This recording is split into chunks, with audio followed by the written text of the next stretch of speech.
देखिए ब्रह्मांड जुड़ी बहुत ही महत्वपूर्ण प्रश्नों की श्रृंखला में लाया हूँ, जो कि आपके upcoming RRB, JE, NTPC, group D examination, SSC के भी जो एग्जामिनेशन होंगे उनके लिए बहुत महत्वपूर्ण है। जेई में भी यहाँ से बहुत सारे क्वेश्चन रिपीट हुए हैं, तो आप देख सकते हैं पूरा वीडियो। देखिए 50 से ज़्यादा क्वेश्चन हैं यहाँ पे और सभी के सभी महत्वपूर्ण हैं। निश्चित 1 से 2 प्रश्न आपको सभी एग्जामिनेशन में देखने के लिए यहाँ से मिलते हैं। तो वीडियो को लास्ट तक देखिएगा और प्लीज़ वीडियो को लाइक कीजिएगा। और जो लोग चैनल अपने होंगे, यहाँ पे आपको नीचे रेड कलर का बटन दिखेगा, उसे दबा के सब्सक्राइब कर लें, क्योंकि हम लगातार ऐसी वीडियो ला रहे हैं जो कि आपके एग्जामिनेशन में आपको काफ़ी हेल्प कर रही है। ठीक है, तो पहले क्वेश्चन की देखिए हम बात करते हैं यहाँ पे कि ब्रह्मांड की उत्पत्ति के बारे में घटित बैंग बैंग घटना, जो कि ब्रह्मांड की उत्पत्ति का कारण मानी जाती है, कब घटित हुई थी। तो देखिए इसके बारे में अगर बताया जाए तो तकरीबन 13 अरब साल पहले ये घटना घटी थी, जिसको हम बैंग बैंग थ्योरी या फिर बैंग बैंग घटना कहते हैं। ठीक है, दूसरा क्वेश्चन है किसने माना था कि पृथ्वी पूरे ब्रह्मांड का केंद्र है। यहाँ पे देखिए सबसे पहले टोलेमी ने माना था ये बात कि पृथ्वी पूरे ब्रह्मांड का केंद्र है। इसी तरह देखिए हमारा क्वेश्चन है कि पृथ्वी हमारे ब्रह्मांड का केंद्र नहीं है। आज ये बात प्रमाणित हो चुकी है, लेकिन सबसे पहले इस बात को किसने माना कि पृथ्वी नहीं बल्कि सूर्य हमारे ब्रह्मांड का केंद्र है। ये सारे क्वेश्चन देखिए आते हैं, तो आपको पता होगा यहाँ पे कोपरनिकस ने देखिए 1543 में माना कि पृथ्वी नहीं सूर्य ही हमारे ब्रह्मांड का केंद्र है, जिसके चारों तरफ सभी जो कि ग्रह हैं चक्कर लगाते हैं। ठीक है, तीसरा क्वेश्चन यहाँ पे पृथ्वी का गोलाकार मानने वाला खगोलीय शास्त्री कौन था। सबसे पहले किसने माना कि पृथ्वी गोलाकार है, तो आपको पता होना चाहिए यहाँ पे देखिए अरस्तु ने सबसे सर्वप्रथम माना था कि पृथ्वी यहाँ पे गोलाकार है। ठीक है, देखिए सभी महत्वपूर्ण प्रश्न है और अंतिम तक वीडियो को आप जरूर देखिएगा। चौथा क्वेश्चन है ग्लोब जो पृथ्वी की एक जो कि हूबहू तस्वीर हमारे सामने उकेरती है, किसके द्वारा बनाया गया था। मार्टिन बेहम, एकदम इंपॉर्टेंट क्वेश्चन है। ठीक है, याद रखेंगे, मार्टिन बेहम ने सर्वप्रथम एकदम हूबहू ग्लोब बनाया था जो कि पृथ्वी को उकेर रही थी। अच्छा, अगला जो हमारा यहाँ पे देखिए बैंग बैंग का सिद्धांत किसने दिया था, जो बैंग बैंग थ्योरी इसका सिद्धांत किसने दिया था, तो जॉर्ज लैमिंटर ने देखिए सर्वप्रथम जो कि बैंग बैंग का सिद्धांत हमको दिया था। छठवां क्वेश्चन देखिए, हालांकि हमारे ब्रह्मांड में उपस्थित आकाशगंगा को गिनना मनुष्य के लिए फिलहाल संभव नहीं है, लेकिन वैज्ञानिक तौर पर इनकी संख्या कितनी है, तो तकरीबन 10 मिलियन, मतलब 1 मिलियन में 10 लाख के आसपास होता है, तो 10 मिलियन यहाँ पे हमारी जो पृथ्वी जो आकाशगंगा है वहाँ पे हमारी जो ब्रह्मांड में आकाशगंगा है वो सारी सारी उपस्थित है। ठीक है, सातवां क्वेश्चन है हमारे सौरमंडल का आकाशगंगा का नाम क्या है और इसका आकार क्या है। देखिए बहुत बार ये क्वेश्चन हमसे पूछा है, मंदाकिनी बोलते हैं उसको। ठीक है, मंदाकिनी बोलते हैं और सर्पिलाकार है यहाँ पे, ये आप याद रखेंगे हमारे आकाशगंगा का। अच्छा, अब तक खोजे जा चुके तारामंडल में सबसे बड़ा तारामंडल कौन सा था, उसका नाम क्या है, तो देखिए उसका नाम है हाइड्रा। मोस्ट इंपॉर्टेंट देखिए हाइड्रा नाम है अब तक जो खोजे जा चुके। नवा क्वेश्चन देखिए, एक ग्रह जिसे 9 ग्रह की गिनती से निकाल दिया गया उसका नाम क्या था। देखिए जिसके कारण हमारे सौरमंडल में मात्र 8 ग्रह बचे हुए हैं, उसका नाम है देखिए प्लूटो। देखिए इस ग्रह को बौना ग्रह के नाम से जाना जाता है, मतलब बहुत ही छोटा होने के कारण इसको ग्रहों की श्रृंखला में से निकाल गया गया। 10वां क्वेश्चन देखिए, आकार के आधार पर ग्रहों की श्रृंखला कम से क्या है। सबसे बड़ा देखिए आपका बृहस्पति है, उसके बाद शनि है, इसके बाद यूरेनस है, उसके बाद नेपच्यून है, फिर पृथ्वी है, फिर शुक्र है, फिर मंगल है, फिर बुध। सबसे छोटा ग्रह कौन सा है, देखिए पे बुध ग्रह है। ठीक है, याद रखेंगे। और मंगल ग्रह को देखिए रेड प्लैनेट भी कहते हैं, लाल ग्रह भी कहते हैं। 11वां क्वेश्चन देखिए, वैज्ञानिक के अनुसार पृथ्वी की आयु कितनी होनी चाहिए, मतलब कितनी है, तो तकरीबन देखिए 4.6 अरब वर्ष जो कि पृथ्वी की आयु है यहाँ पे। ठीक है, ये याद रखेंगे। देखिए लगातार हम आपको एनटीपीसी, ग्रुप डी और जेई के लिए वीडियोस प्रोवाइड करा रहे हैं, उनके इंपॉर्टेंट, और बहुत जल्द मैथ और रीजनिंग के भी क्लासेस स्टार्ट हो जाएंगे। इसके अलावा भी जीके का सेक्शन जो कि हमारा 40 नंबर का आएगा, 30 नंबर का, वो बहुत इंपॉर्टेंट है, इसलिए जितने भी टॉपिक इंपॉर्टेंट बनेंगे मैं आपको लगातार प्रोवाइड करता रहूँगा। तो प्लीज़ आप भी वीडियो को लाइक जरूर कर दिया करें मोटिवेशन के लिए, और हाँ आप इस चैनल को सब्सक्राइब कर लें और शेयर भी करें अपने दोस्तों के साथ। बहुत सारे यूजफुल वीडियो के लिंक मैंने नीचे भी दिए हैं, आप वहाँ से भी देख सकते हैं। ठीक है, तो यहाँ पे क्वेश्चन क्या है देखिए, पृथ्वी की घूर्णन का परिक्रमण का दिशा क्या है। यहाँ पे पश्चिम से पूर्व है ना, पश्चिम से पूर्व है। आपको बताना है यहाँ पे देखिए कौन ऐसे ग्रह हैं जो कि उल्टा घूमते हैं। जैसे 13वां क्वेश्चन है हमारा, देखिए किन 2 ग्रहों की घूर्णन की परिक्रमण की दिशा पश्चिम से पूर्व नहीं बल्कि पूर्व से पश्चिम है। मतलब शुक्र और यूरेनस 2 ऐसे ग्रह हैं जो कि उल्टा घूमते हैं, मतलब पूर्व से पश्चिम दिशा में घूमते हैं।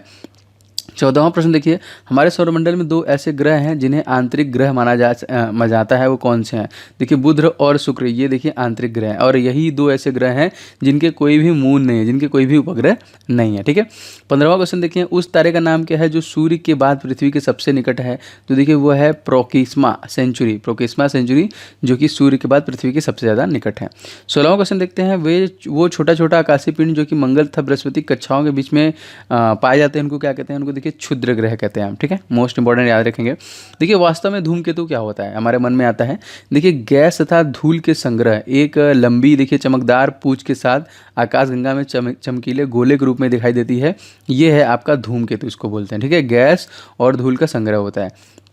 18वां क्वेश्चन यहाँ पे देखिए क्या है, उल्का दो सरल शब्दों में क्या माना जाता है, तो देखिए क्षुद्र ग्रह के टुकड़े तथा धूमकेतुओं द्वारा पीछे छोड़े गए धूल का कण होता है यहाँ पे उल्का। अच्छा, अब देखिए हरा ग्रह के नाम से हम किसको जाने जाते हैं, मतलब जो ग्रह एकदम हरा है, नेपच्यून जो ग्रह है यहाँ पे वो एकदम हरा माना जाता है। देखिए यूरेनस और नेपच्यून को किन दो नामों से जानते हैं, तो मतलब वही हमारा अरुण और वरुण के नाम से जानते हैं यहाँ पे, ठीक है, यम का नामो निशान मिटा दिया गया है। 21वां क्वेश्चन है, हमारे सौरमंडल का सबसे बड़ा ग्रह, तो आपको पता होना चाहिए बृहस्पति है। अब तक खोजे जा चुके ग्रहों में सबसे छोटा ग्रह कौन सा है, तो सबसे छोटा ग्रह देखिए बुध है, जो कि हमारा सूर्य के सबसे करीब में है और सूर्य की चक्कर भी सबसे जल्दी लगाता है यहाँ पे। पृथ्वी का एकमात्र उपग्रह कौन सा है, तो भाई एक ही हमारे पास उपग्रह है जो कि मून है, ठीक है, याद रखेंगे कौन सा है, मून है। 24वां क्वेश्चन देखते हैं, सूर्य से दूरी के आधार पर सबसे नजदीक तथा सबसे दूर स्थित ग्रह कौन सा है, सबसे नजदीक हमारा बुध है और सबसे दूर हमारा नेपच्यून है, ठीक है। अगला देखिए यहाँ पे 25वां, पृथ्वी शुक्र तथा मंगल के बीच स्थित इनमें से जो कि पृथ्वी के सबसे ज़्यादा नज़दीक कौन सा है, तो शुक्र हमारा सबसे नज़दीक है, जिसको हम भोर का तारा और शाम का तारा भी कहते हैं। सबसे अधिक गर्म ग्रह कौन सा है, तो यहाँ पे देखिए शुक्र है। बहुत लोग बुध को कंफ्यूज होते हैं, बुध नहीं है, आपका शुक्र है, क्योंकि देखिए बुध सबसे करीब है सूर्य के इसलिए लगता है, लेकिन यहाँ पे देखिए गैसों की वजह से शुक्र सबसे ज़्यादा गर्म है। 27वां क्वेश्चन देखिए, किस ग्रह के उपग्रह सबसे ज़्यादा है, बृहस्पति, मैंने आपको बताया था, आपको कमेंट बॉक्स में बताना है कितने। देखिए लाल ग्रह के नाम से जानते हैं हम किसको जानते हैं, लाल ग्रह जो है इस तो लाल ग्रह को हम मंगल ग्रह को जानते हैं, रेड प्लैनेट इसको बोलते हैं, मंगल ग्रह को, ठीक है, ये याद रखेंगे। 29वां क्वेश्चन देखिए, जो कि पृथ्वी के बाहरी अंग के आधार पर इसे किस नाम जाना जाता है, तो इसको नीला ग्रह के नाम जाना जाता है। जो हमारा समुद्र में पानी है, जल की स्थिति है 1/3, उसी की वजह से देखिए इसको नीला ग्रह माना जाता है। 30वां क्वेश्चन देखिए, नासा के क्यूरियोसिटी को किस ग्रह की खोज के लिए भेजा गया था, तो नासा के देखिए क्यूरियोसिटी को मंगल ग्रह की खोज के लिए भेजा गया था, ठीक है। नेक्स्ट क्वेश्चन देखते हैं यहाँ पे, पृथ्वी का डायमीटर का व्यास कितना है, बहुत बार ये क्वेश्चन देखिए बना है, तकरीबन 12,714 किलोमीटर, ठीक है, 12,714 किलोमीटर पृथ्वी के डायमीटर का व्यास है, ठीक है। अगला देखिए 32वां क्वेश्चन, सूर्य की पृथ्वी से दूरी कितनी है, तो तकरीबन देखिए 14.98 करोड़ के आसपास की दूरी है यहाँ पे।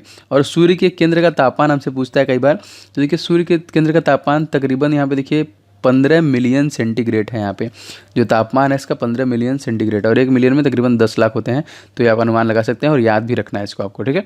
34वां प्रश्न देखिए, सूर्य की अनुमानित आयु कितनी है यहाँ पे, तो तकरीबन देखिए 5 बिलियन वर्ष यहाँ पे, और 1 बिलियन में कितना होता है, 1 करोड़, तो अनुमानित आयु की अगर हम बात करेंगे सूर्य की, तो देखिए 5 बिलियन वर्ष है।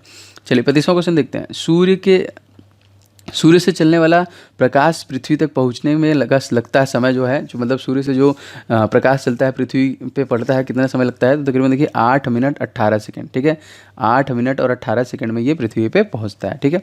नेक्स्ट देखिए यहाँ पे 36वां प्रश्न, सूर्य से निकलने वाला प्रकाश की चाल की लगभग कितना है, तो देखिए तकरीबन 3 लाख किलोमीटर प्रति सेकंड की स्पीड से चाल है जो सूर्य से निकलने वाला प्रकाश यहाँ पे होता है, ठीक है।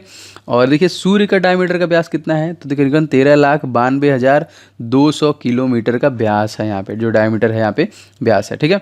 अच्छा, अब देखिए 38वां प्रश्न, सूर्य में उपस्थित गैसों का प्रतिशत कितना है, सबसे ज़्यादा देखिए आपके हाइड्रोजन है तकरीबन 70%, हीलियम है देखिए 28.5%, और जो अन्य गैसों में आता है वो तकरीबन 2% में आता है, सूर्य में है सारे, ठीक है। अगला देखिए, चंद्रमा से पृथ्वी की दूरी कितनी है, तो तकरीबन 2,82,000 किलोमीटर के आसपास है चंद्रमा से पृथ्वी की दूरी, ठीक है। अब देखिए चंद्रमा का भी डायमीटर या फिर व्यास पूछ सकता है, तो तकरीबन 3,475 किलोमीटर का देखिए यहाँ पे व्यास है, याद रखेंगे, 12,000 के आसपास आपका पृथ्वी का है। 41वां प्रश्न देखिए, पृथ्वी तथा चंद्रमा के गुरुत्वाकर्षण का अनुपात कितना है, तो 1.6, जो इनके ग्रेविटेशनल फोर्स का अनुपात है वो है 1:6। 42वां प्रश्न देखिए, चंद्रमा पृथ्वी का चक्कर कितने समय में पूरा करता है, तो 27 दिन 7 घंटे 43 मिनट और 11.74 देखिए यहाँ पे जो सेकेंड है, इतने समय में चंद्रमा पृथ्वी का चक्कर लगाता है। 43वां प्रश्न देखते हैं, चंद्रमा पर स्थित सबसे ऊंचा पर्वत का नाम क्या है, उसका नाम देखिए, इसका नाम है देखिए लिबनिटस, जो पर्वत है चंद्रमा पर स्थित सबसे ऊंचा पर्वत माना जाता है।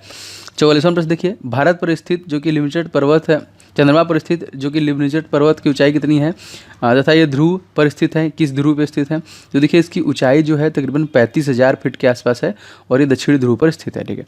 45वां प्रश्न देखते हैं, चंद्रमा से टकराने वाला प्रकाश पृथ्वी पर तक पहुंचने में कितना समय लेता है, तकरीबन 1.3 सेकंड के आसपास देखिए लेता है यहाँ पे, ठीक है, ये याद रखेंगे।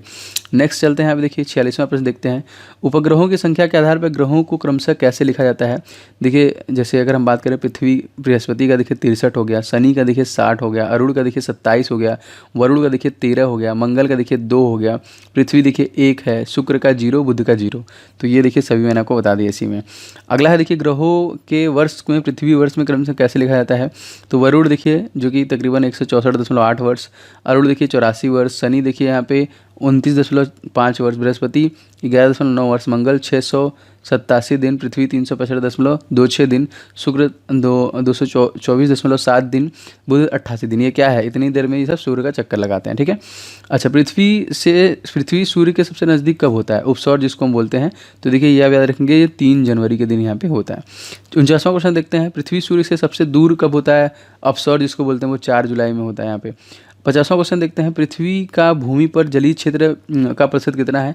तो देखिए भूमि तकरीबन आपका 29% के आसपास है, मतलब 29.08 के प्रतिशत के है, और जो जलीय क्षेत्र है तकरीबन 70.92% के आसपास है। तो देखिए ये सारे के सारी चीज़ें मैंने आपको पहुंचा दी, 50 प्रश्न। इसी तरह बहुत सारे इंपॉर्टेंट क्वेश्चंस का बंच में लगातार ला रहा हूँ, एग्जाम रिव्यू के क्वेश्चंस भी ला रहा हूँ, और मैथ रीजनिंग भी आपका कल से या फिर परसों से एनटीपीसी मैथ और रीजनिंग स्टार्ट हो जाएगा। डेली बेसिस पे आपको एक वीडियो इस पर मिलते रहेंगे। वीडियो अगर आपको अच्छा लगा होगा तो प्लीज़ लाइक जरूर कीजिएगा, शेयर कीजिएगा अपने दोस्तों के साथ, और जो लोग भी नए होंगे चैनल पे सब्सक्राइब करके हमारे साथ बन जाए। यहाँ पे नीचे आपको रेड कलर का बटन दिखेगा, जिससे कि हम जो भी वीडियो डालेंगे आप तक पहुँचेगा और आपको निश्चित उससे हेल्प मिलेगा।